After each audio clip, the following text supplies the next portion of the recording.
Hello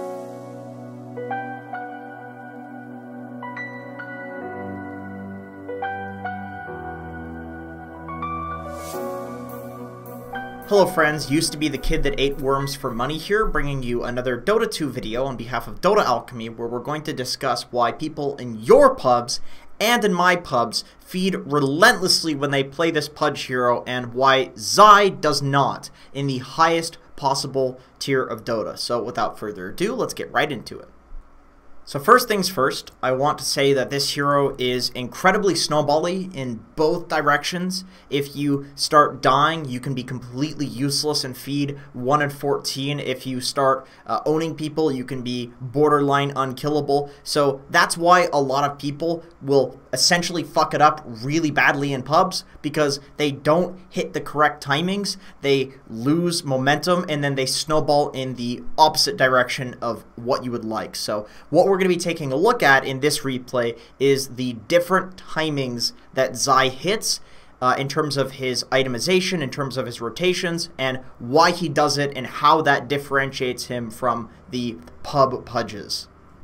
So the first important thing that I want to point out is that Zai doesn't go for any mana regen. He buys a stout shield and then a bunch of health regen, and sometimes he'll even go 2 stout shields if he's against right clickers, and then he rushes a quelling blade. He always goes for a quelling blade. This is something that I've seen consistently in the matches that he's played in the Major with Pudge, and Pudge pub matches that he's played as well. And the reason that I think that he does this is because realistically, what kill threat does Pudge have in the early game when it comes to, you know, level 1 or level 2? He doesn't have that much kill threat, and as a core, you honestly just want farm, and once you get levels, then the hero's scarier in the late game. But with this build, if you go for a quelling blade, you go for flesh heap first, and then you get a ring of protection, essentially what this allows you to do is just freely CS in the lane, freely get experience, deny with your 72 base damage, and then you're not going to take any damage because of the flesh heap. So this is a really important difference between pub Pudges and Zai's Pudge, is that people almost always try to get kills with Meat Hook and Rot in the first couple of levels, and honestly, that's just when Pudges usually feed relentlessly. Like, you don't want to set yourself back at that point and then you don't have a chance in the game. Why not just farm and be stronger later into the game, and then that's when you fight? And to continue down that path, Zai goes for the, we'll speed up here so we can see, he goes for the level 3 second point into Flesh Heap. And this is something that I wasn't doing on Pudge, and I realized that this is why Zai is so successful with Pudge, is because at level 3, even if you have the Meat Hook, you're still not really going to kill anybody, especially in a dual lane scenario. Like, how are you going to kill a Naga Siren? Realistically, you just want to be tanky. However, if you are level 3 and the enemy team is level 3, how many heroes get really scary at level 3? A lot of them. A lot of heroes have a lot of kill threat at level 3, so you want to be as tanky as possible at that time, so that way you can get past that point where they're really scary, get past that power spike, and continue moving forward and farming. So he goes for the second point in Flesh Heap. He rushes Chainmail and Ring of Protection. So these items are incredibly important to me, and this is where I see pub Pudges mess up. People will go boots, and they'll try to run people down with Rot. It's like, oh, Pudge is a slow hero, right? He's got to get the boots. Absolutely not. If you go for these 2 items, you have 7 armor, which is 31% physical resist. You have a stout shield, and you have 11 regen without a tango going. You don't need boots, because nobody's going to kill you if you're farming the wave, because you are too tanky. And you're not going to kill anybody else, because realistically, at this level, Pudge is not great at killing people. So this is a perfect build to just essentially farm in the lane. And then once he gets level 5, we'll speed this up here. Once he gets level 5, then he gets the hook, then he gets boots. Because now he has level 2 in Rot, which, by the way, he goes for the second point of Rot before he even goes for hook, and that's just because he uses the Rot to harass in the lane, and then the Flesh Heap HP regen will regen him back to full HP. So this gives Pudge a little bit of a laning presence. So now that he has the boots and the hook, he can harass the Naga Siren a little bit, which secures them the bounty rune. So he always runs and gets the bounties. He puts high value on the bounty runes. So now he's a killer, and now at this point he has the boots. So getting to this point is actually the difficult part on Pudge. And this itemization and this skill build allows you to get to that point where now he is this tanky mofo who has phase boots, who has dismember available, and he can run and gank lanes if he wants, and he's very scary, and he hasn't fed yet. Once Zai gets level 7, he picks up an urn, and he gives his lane to somebody else, and then he just looks to roam. So, yes, he is a core.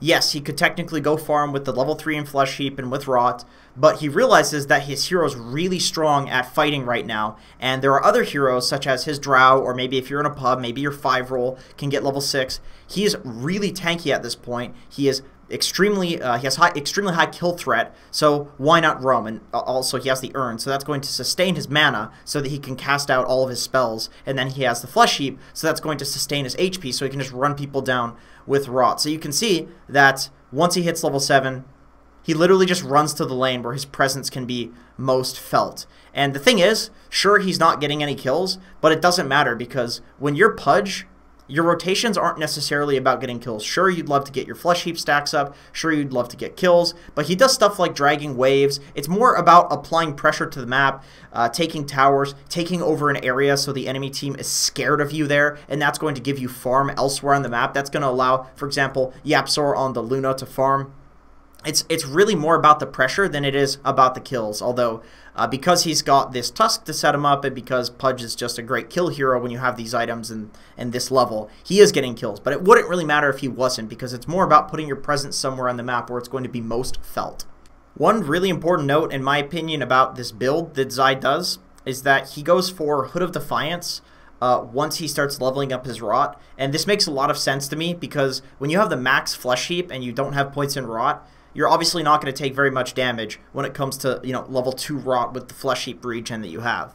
However, once you start leveling up Rot, then it does some serious damage to you, and that's when you would like the magic resist that comes from the Hood of Defiance. So that's why I totally understand why Zai goes for this build where he goes Phase Boots, Urn, then into the Hood of Defiance rather than going Phase Boots, Hood of Defiance. Because what's the point of having the Hood of Defiance when you're not doing so much self-damage from Rot? You just go for it at the timing when you are doing that self-damage. And, of course, Hood of Defiance and Pipe of Insight is going to be very effective on this hero. So one very important note that I'd like to make about what Zai does is that he's not doing the typical useless just stand in trees all the time on Pudge.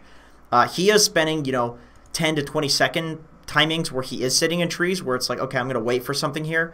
But then eventually he'll essentially get bored and then just go somewhere else and farm. So he'll push out a wave with his Rots. He'll go farm jungle in an area with his Rot. And yes, he will look to gank. And yes, he will look to occupy an area where he can kill people. But he will also farm. This is like a farming Pudge build, especially when you have Hood of Defiance, Flesh Heap, and Rot. You do a lot of damage to creeps, and you don't take that much damage in return. So you can actually farm. And the thing is, this hero has an XP gain talent, and then when you get level 20, you have 180 gold per minute. This hero is amazing with levels, so you don't want to fall behind if ganks aren't happening. So you definitely want to be farming jungle as much as you can, and you want to be pushing out lanes as much as you can. In particular, he's taking the dead lane because he realizes that the enemy team doesn't want to go on him. He is the tankiest, scariest boy on the map, and they want to kill somebody else. So if he can occupy this area down here when nobody else on his team can, they're going to get a lot of farm because of that. So the way that Zai plays this hero in terms of team fights is pretty interesting. It's reminiscent of how people play Tidehunter now, where he just walks in and dismembers people. He doesn't try to throw hooks, he doesn't get a blink dagger, nothing like that. He literally just walks in as a tanky boy, tanks a bunch of spells, and then tries to, get off as much damage as he can without dying. Maybe throw a hook if it's point blank. Like, he'll go for a hook like that. He rarely uses hook to set up unless the hook is guaranteed because of somebody stunning somebody and then following up with a hook. Or if people don't see him, he'll go for hooks then, but he'll never walk in and try to hook somebody who sees him. He'll always walk up to them and rot them and start fights by kind of walking in. It's similar to Tidehunter, how people stop building a blink dagger to ravage, and instead you just walk in, enemy team goes on you, then you ravage once the fight started. That's how Zai plays Pudge with the hooks and with the dismembers. So in that fight, I mean, obviously he dies, but they cast a bunch of spells to try to kill him. They have no supernova now. They have no epicenter on the side of LGD. That was incredibly bad, and then he denies himself, which is just a high skill play. But even if they kill Pudge, they commit so much to killing him that it's straight up not worth it. And once again, like I said with the rotations that he's making on Pudge, it doesn't matter if he's getting kills. It doesn't matter if he's surviving fights. What matters is what it's costing the enemy team to react to him. And he's costing them a lot. As you can see, Secret, they're just building this gold lead. And then because of him running in and dying like that, there's no Supernova or Epicenter to fight the Roche. So anyway, that's it for this video. Thank you so much for watching. I do appreciate it, and I hope to see you in another video.